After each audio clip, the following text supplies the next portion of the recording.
Welcome back online उस्ताद dot com की जानिब से। मैं हूं इंस्ट्रक्टर उस्मान शहबाज और हम CorelDRAW X6 graphic designing course में टूल्स का यूज़ सीख रहे हैं। तो अब हम ट्विल टूल का यूज़ सीखेंगे। कोलरा को ओपन कर लेते हैं और यहाँ पर मैंने एक रेक्टेंगल को ड्रॉ कर लिया है और इसको कोई भी कलर लगा देते हैं ताकि आपके ऊपर आपको जो इसके अंदर जो भी इफेक्ट लगे आपको वाज़िया तौर पे नज़र आए। जो हमारा दूसरा टूल है शेप टूल, उस पर क्लिक करके रखते हैं तो बाकी टूल ओपन हो जाएंगे। यहाँ पर जो है हमारा छठे नंबर पर ट्विल टूल मौजूद है। जब आप इसको क्लिक करते हैं तो ये टूल सेलेक्ट हो जाता है।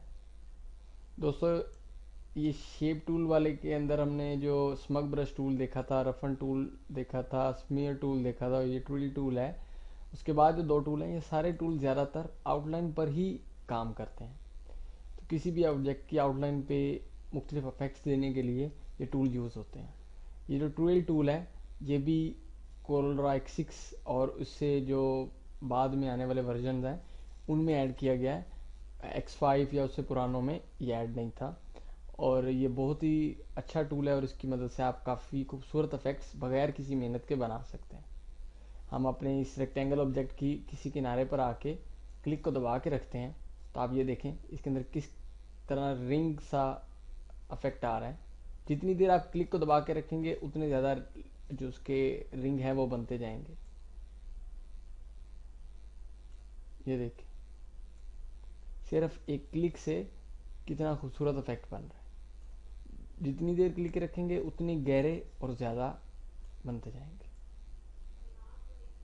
तो इस तरह से हम इसके अंदर काफ़ी खूबसूरत से इफेक्ट्स डाल सकते हैं और अपनी किसी भी शेप को काफ़ी खूबसूरत इफेक्ट्स दे सकते हैं। इसके अलावा हम इस टूल से सेटिंग्स चेंज करके और ज़्यादा इफेक्ट्स वगैरह बना सकते हैं और इफेक्ट्स में चेंजिंग पैदा कर सकते हैं।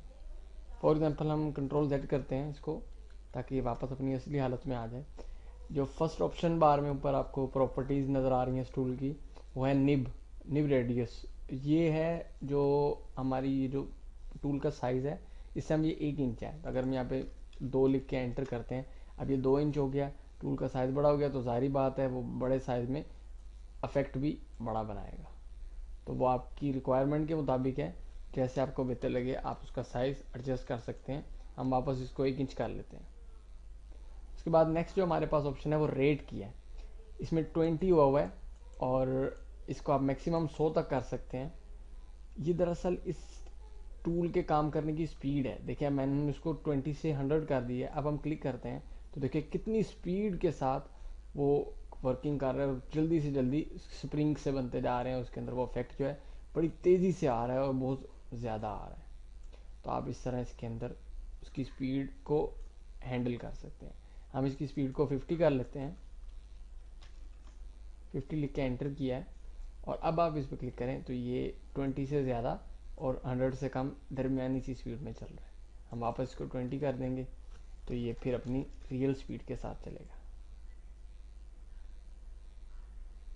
ठीक है, तो आप इधर से ये एडजस्ट कर सकते हैं।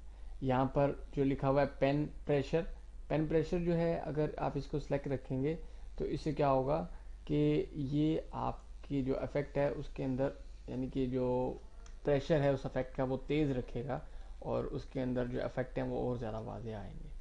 अब हम एक चीज़ जो लास्ट इसके अंदर ऑप्शन बार में रह गई वो इसकी डायरेक्शन है।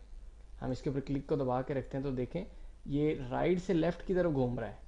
यानी कि जो हमारा कोई सर्कल स्टार्ट होता है वो राइट साइड से स्टार्ट होता है और वो लेफ़्ट की तरफ जाने लग जाता है और वहाँ पर घूमने लग जाता है। तो इस तरह हम इसको, ये तो इसका आप किसी को डिफ़ॉल्ट कह सकते हैं। अब हम कहते हैं कि इसका उलट यानी कि इसकी डायरेक्शन चेंज हो जाए तो यहाँ पर क्लॉकवाइज लिखा है, क्लॉकवाइज ट्विल, इस पर क्लिक कर लेते हैं। अब जब हम इस क्लिक करेंगे तो अब ये क्लॉकवाइज जैसे क्लॉक चलता है, घड़ी की सुइयाँ चलती हैं, उस अंदाज में उस साइड पे यानी कि लेफ़्ट से राइट ये वर्किंग करेगा और वैसे उस साइड पे घूमेगा।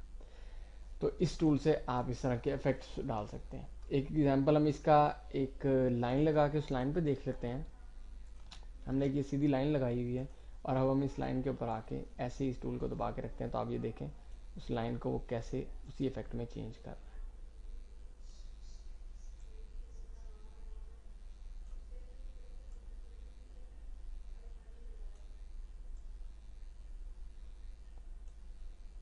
देखें, ज़रा सी मेहनत से, बल्कि मेहनत आपको तो करनी नहीं पड़ी, सारी तो मेहनत टूल की है, तो उसके अंदर आप कैसे खूबसूरत से इफ़ेक्ट्स पैदा कर सकते हैं।